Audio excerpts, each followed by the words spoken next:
Hello guys, 5 मई 2025 मन अति सुंदर के फुल एपिसोड को आज मैं एक्सप्लेन कर रही हूँ। एपिसोड की शुरुआत में बाहर पार्टी चल रही होती है, लड्डू के बर्थडे की पार्टी, और अंदर रागिनी कर रही है अपना काम। रागिनी रच रही है राधिका को मारने की पूरी साजिश। वह राधिका का केक किसी जहरीले सिरप में डीप करके किसी अलग प्लेट में डालकर उसके ऊपर चेरी रख देती है और कहती है कि अब जैसे ही यह केक वो खाएगी और इस दुनिया से राधिका अलविदा हो जाएगी। तो कहते वो केक के ऊपर चेरी रख देती है ताकि उसे याद रहेगा कि यह सिरप वाला केक है। तो राधिका और दिव्यम साथ में डांस करते हैं तो राधिका का मंगलसूत्र दिव्यम के शर्ट की बटन में अटक जाता है। इतने में रागिनी केक्स लेकर आ जाती है। रागिनी को ये देखकर बहुत ही जलन होती है। इतने में लड्डू कहती है, पापा अपना फोन दो ना, हमें अपन तीनों की सेल्फी लेनी है फोन में। राधिका मना करती है और कहती है कि बेटा ऐसा नहीं, फोन के साथ मस्ती नहीं। दिव्यम कहता है कोई बात नहीं राधिका, ये लो लड्डू, सेल्फी ले लो। लड्डू सेल्फी ले रही होती है, लेकिन सेल्फी में या तो राधिका आ रही होती है या फिर दिव्यम। तो फिर लड्डू दोनों को पास में खड़ा करती है। यह देखकर सुजाता और रागिनी का गुस्सा आसमान पार हो जाता है, पर करे तो करे क्या। अब सोनू भी गुस्सा होता है और मन ही मन कहता है कि ये बुलडोजर हमेशा मेरे पापा के पास चिपकी रहती है, तो मैं अभी मजा चकाता हूँ। मैं सोनू जूस की गिलास लड्डू के ऊपर गिरा देता है, सारा फोन भी गीला हो जाता है। दिव्यम कहता है कि बेटा ये क्या कर रहे हो। सोनू कहता है सॉरी पापा, गीला होने की वजह से फोन ऑन नहीं हो रहा होता है। सुजाता यही वेट कर रही थी और आ जाती है और कहती है कि लो कर लिया इस महारानी ने और एक नुकसान, ये लड्डू अपनी हरकतों से बाज नहीं आने वाली। लड्डू कहती है दादी सोनू मुझसे टकराया था। सुजाता कहती है चुप, अब एक और शब्द नहीं। तुम माँ और बेटी को हर एक चीज में बस हमारे सोनू को ही दोष देना होता है, इसके अलावा कुछ सीखा है तुम लोगों ने। तुम दोनों माँ बेटी तो जैसे महादेवियां हो, तुम दोनों से तो कभी गलती हो ही नहीं सकती। दिव्यम कहता है कि माँ लड्डू की कोई गलती नहीं है, मैंने देखा था सोनू टकराया था। सुजाता कहती है बस मुन्ना, तू तो बिल्कुल ही चुप रहे, तू इस लड़की के मोह में अंधा होके अपने बेटे को बिल्कुल भूलता ही जा रहा है। अरे अपनी आंखें खोल के देख मुन्ना, इसने कितना महंगा फोन खराब कर दिया है तेरा, क्या जरूरत थी इसको फोन लेने की। अरे इसकी माँ की तरह डब्बा फोन तो है नहीं तेरा कि 10-20 गिर जाएंगे तो कोई फर्क नहीं पड़ेगा। जिंदगी भर प्लास्टिक फोन देखा इसने, ना ही इसको महंगे फोन की कद्र है ना ही जानकारी। कितनी जरूरी जानकारियां होंगी तेरे फोन में, कितने जरूरी नंबर्स होंगे, सबका सब पानी फेर दिया इस लड़की ने। बोलो ना आप अपनी माँ को कि करे हमारे फोन की नुकसान की भरपाई, उसे लाकर दे नया फोन। का फोन साफ कर रही होती है और सुजाता फिर से टॉन्ट मारते हुए कहती है लड्डू से कि तू रो क्यों रही है, तेरी माँ तेरे गुर्दे भी भेज देगी ना, तब भी नया फोन लाके नहीं दे पाएगी। नुकसान करना आता है बस तुम दोनों माँ बेटी को, अब कौन करेगा इसकी भरपाई। दिव्यम सुजाता से कहता है कि बस करो माँ, ऐसा तो है नहीं कि पहली बार मेरा फोन खराब हुआ है, पहले भी खराब हुए थे ना, सोनू ने भी बिगड़ा था ना मेरा फोन, कोई बड़ी बात नहीं है। राधिका कहती है नहीं दिव्यम जी, ऐसा नहीं होना चाहिए ना था, अभी शायद गीला है इसलिए चल नहीं रहा है, हम इसे सुखा देंगे ना, फिर क्या पता ठीक हो जाए। हम एक काम करते हैं, इसे चावल के डब्बे में रख के आ जाते हैं। राधिका चावल के डब्बे में फोन रखने चली जाती है और इतने में रागिनी सामने आ जाती है। वो राधिका से कहती है कि राधिका जी हम केक ले आए। तो राधिका कहती है कि मैं अभी अंदर जाके वापस आ रही हूँ। इतने में रागिनी थर-थर कांपने लगती है और वो मन ही मन सोचती है कि अरे हम तो किचन में बोतल भूल ही गए। इधर सुजाता का भाषण अभी तक चालू है लड्डू पर और कहती है कि दोनों की दोनों माँ बेटी कम अक्ल है। अब दिव्यम का पारा चढ़ जाता है। दिव्यम अपनी माँ से कहता है कि माँ क्या कर रही है आप, सोच समझ कर बोलिए, बच्चे हैं पास में, क्या हो गए आपको। सुजाता कुछ कहने वाली होती है, दिव्यम उसे चुप करा देता है और कहता है कि आज लड्डू का बर्थडे है, आप कुछ नहीं बोलेंगे उसे। फिर सुजाता गुस्सा होकर चली जाती है। इधर राधिका किचन में आती है फोन को चावल के डब्बे में डालने के लिए, ताकि चावल पानी सोख ले फोन में जो भी एक्स्ट्रा पानी है। वो बोतल भी सिरप वाली स्टैंड पर ही पड़ी होती है। जैसे ही राधिका की नजर उस बोतल पर जाने वाली होती है, रागिनी की धड़कनें बढ़ जाती है और वो बोतल के सामने खड़ी हो जाती है। राधिका रागिनी को किचन में एकदम से देखकर चौंक जाती है और कहती है रागिनी जी आप यहाँ। तो रागिनी कहती है कि हाँ राधिका दीदी, वो किचन में काफ़ी सामान चेंज कर दिया है, मैंने सोचा आपको मिलेगा नहीं चावल का डब्बा, इसलिए मैंने सोचा आपको मेरी हेल्प चाहिए होगी, इसलिए मैं आ गई।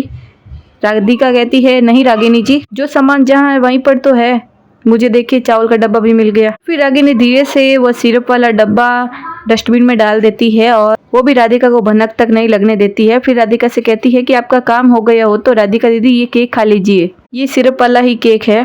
राधिका कहती है कि रागिनी जी आप पहले घर के बड़ों को दे दीजिए, हम बाद में खा लेंगे। ऐसा कहते हुए राधिका किचन से बाहर चली जाती है और रागिनी खुद से ही कहती है कि ये केक हम तो आपको खिला के ही रहेंगे। फिर रागिनी बाहर केक सर्व करने के लिए आती है तो इतने में दिव्यम रागिनी से केक ले देता है और कहता है कि तुम थक गई होगी, मैं सर्व कर देता हूँ। फिर दिव्यम केक सर्व करता है, सबसे पहले सुजाता को देता है, वो मना कर देती है कि मुझे नहीं चाहिए। फिर वो अपने पापा को देता है तो पापा बोलते हैं वही चेरी वाला केक होता है जो राधिका के लिए रागिनी ने बनाया है, जिसमें सिरप डाला हुआ है।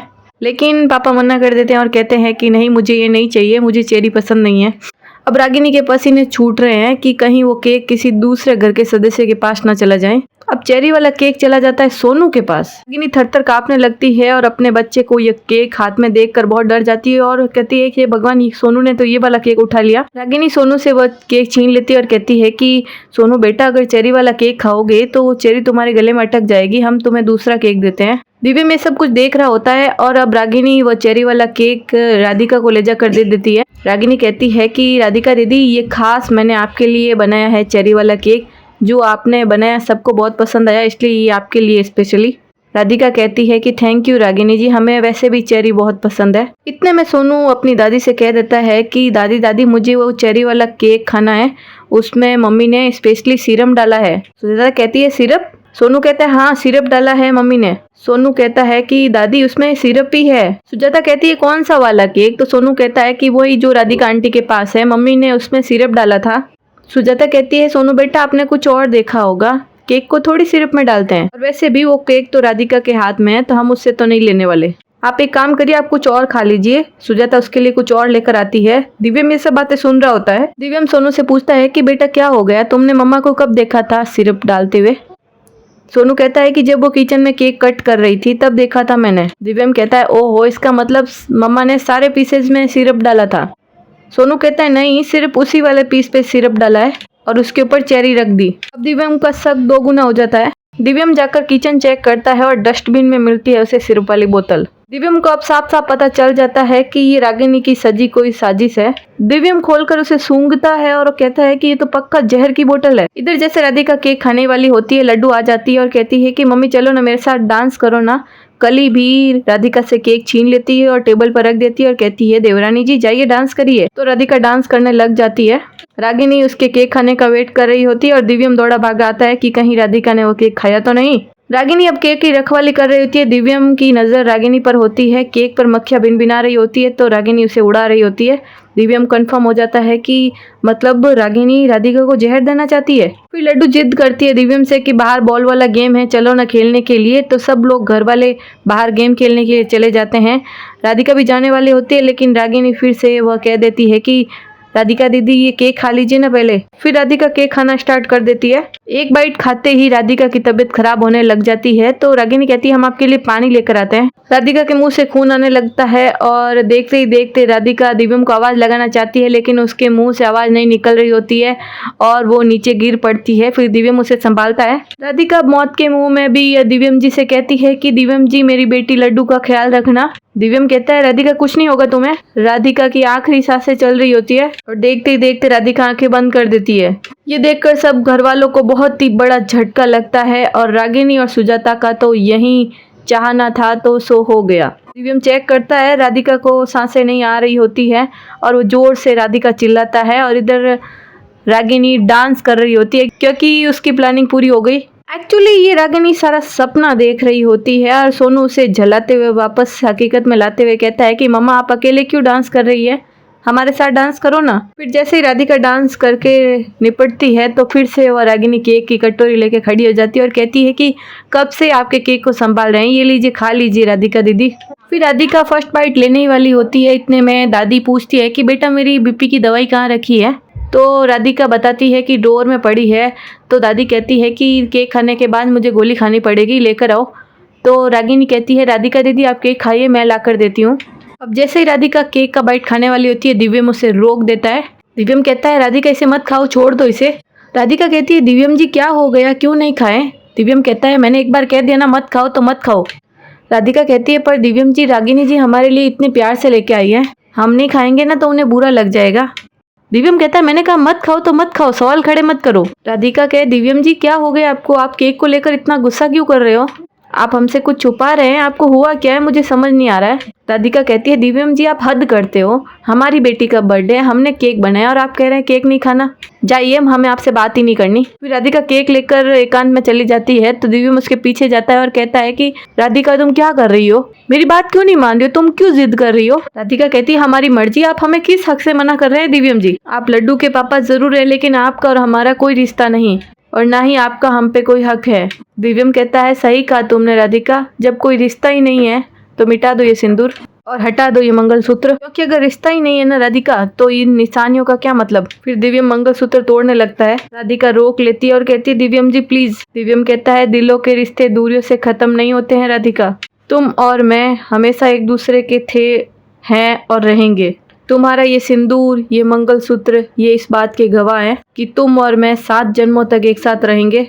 राधिका कहती है दिव्यम जी प्लीज ऐसी बातें बोलकर हमें कमजोर मत कीजिए और रागिनी जी के साथ अन्याय मत करिए। दिव्यम कहता है राधिका किसी के साथ कोई अन्याय नहीं हो रहा है, सब लोगों ने जिद में आकर आंखों पर वहम की पट्टी बांध रखी है राधिका, यहाँ पर किसी के साथ अन्याय हो रहा है ना, कोई पाप हो रहा है ना तो सिर्फ और सिर्फ लड्डू और तुम्हारे साथ हो रहा है। राधिका कहती है मतलब। दिव्यम कहता है कि मुझे थोड़ा वक्त दो, मैं तुम्हें सब सच बता दूंगा, मेरा सच, रागिनी का सच, लेकिन तुम्हें मुझे थोड़ा वक्त देना होगा। ऐसा कहते हुए दिव्यम केक लेकर चला जाता है और राधिका को कुछ समझ नहीं आ रहा होता है कि दिव्यम जी ये सब क्या कह रहे थे।